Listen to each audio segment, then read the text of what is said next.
Hi යාළුවනේ Shani with බුද්ධි YouTube channel එකට ඔබව සාදරයෙන් පිළිගන්නවා. ඔන්න අපි ඔයාලට ආයෙත් වීඩියෝ එකක් අරගෙන ආවා. ඉතින් ඔයාලා බලනවා ඇති අපි මේ කොහෙද යන්නේ කියලා.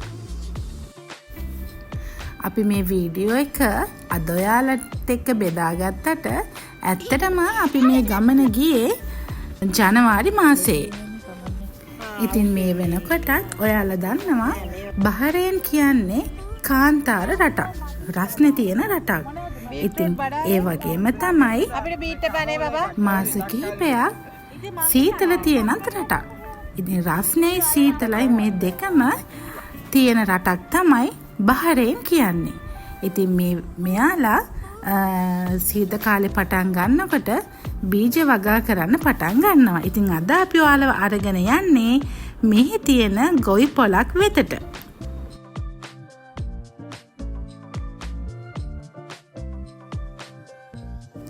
ඉතින් මෙහි ගොවි පොළවල් කිහිපයක් තියෙනවා. ඒ අතරින් අපි මේ යන්නේ සල්මාබාද් වල තියෙන ගොවි පොලකට. ඉතින් මේ විදිහට එයාලා ගොඩාක් එළවලු ಜಾති වගා කරලා තියෙනවා. ඉතින් අපිට පුළුවන් අපිට අවශ්‍ය ප්‍රමාණයට කැමති එළවලුක් අපි අතින්ම නෙලා ගන්න. ඉතින් අපි මේ ගමන ගියේ මගේ ෆැමිලි එකත් එක්ක සහ අපේ හිතවත් ෆැමිලි එකක් එක්ක. ඉතින් මේ විදිහට ෆ්‍රෙෂ් එළවලු ගන්න යනකොට හරිම සතුටකුත් තියෙනවා. ඉතින් හරි පුදුමයි මේ වගේ කාන්තාර රටක් වුණත් මේ විදිහට වගා කරලා මේ විදිහට අස්වැන්නක් නෙලා ගන්නවා කියනකොටත් හරිම සතුටක් එනවා.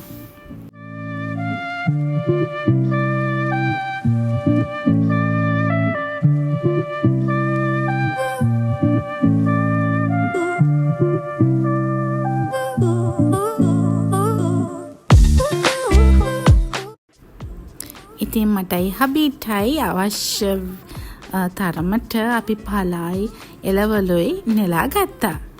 ඉතින් හරිම සතුටුයි සහ හරිම ෆ්‍රෙෂ් ගතියක් දැනෙනවා මේ විදිහට එළියට එනකොට. අපි මේ වගාවට එනකොට සමහර එළවලු අස්වැන්න නෙලලා ඉවරයි. ඒ වගේම සමහර ඒවා තාම අස්වැන්න ඇවිල්ලා නැහැ. ඉතින් අපි මේ රිංගල යන්නේ මොනා කඩන්නද දන්නවද? ඒ තමයි තක්කලි සහ මාළ මිරිස් කඩා ගන්න. ඉතින් සමහර වීඩියෝස් මෙතන නැහැ. ඇත්තටම අපි එදා අපි මේ ගොවි පොලේ ගොඩාක් විනෝද වුණා. ඉතින් ඒ නිසා තමයි අපිට වීඩියෝස් කරගන්න බැරුව ගියේ.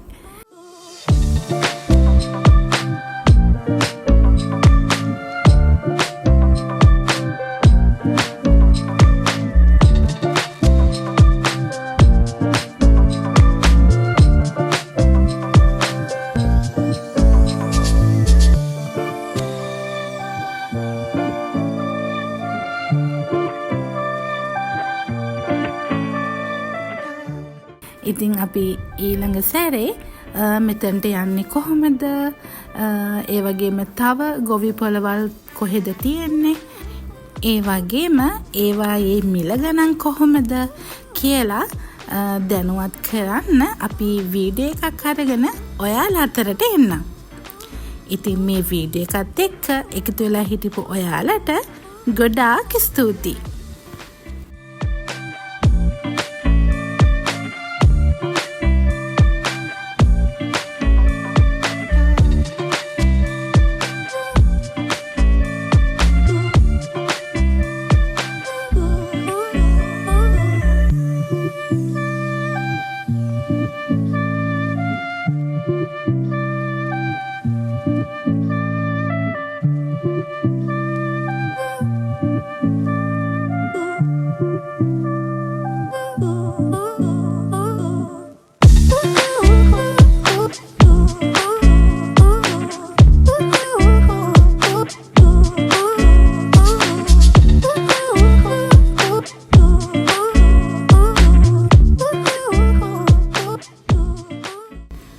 අපේ channel එක subscribe කරලා නැත්නම් subscribe කරන්න.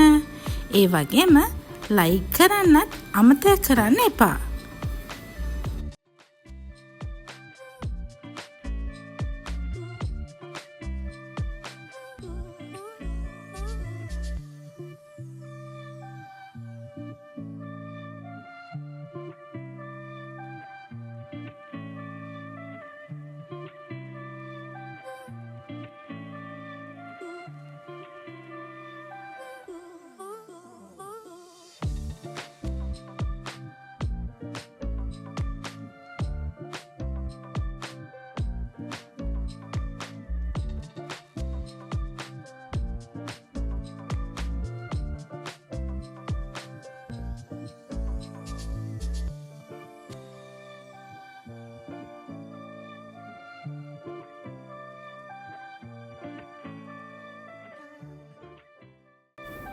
ඉතින් අපි ඊළඟ වීඩියෝවෙන් ඔයාලට වැදගත් වෙන ඒ වගේම මෙහි තියෙන ලස්සන තැන් ඒ වගේම මෙහි තියෙන විශේෂ ස්ථාන ගැන වීඩියෝ එකකින් අපි ආයෙත් හමු වෙමු.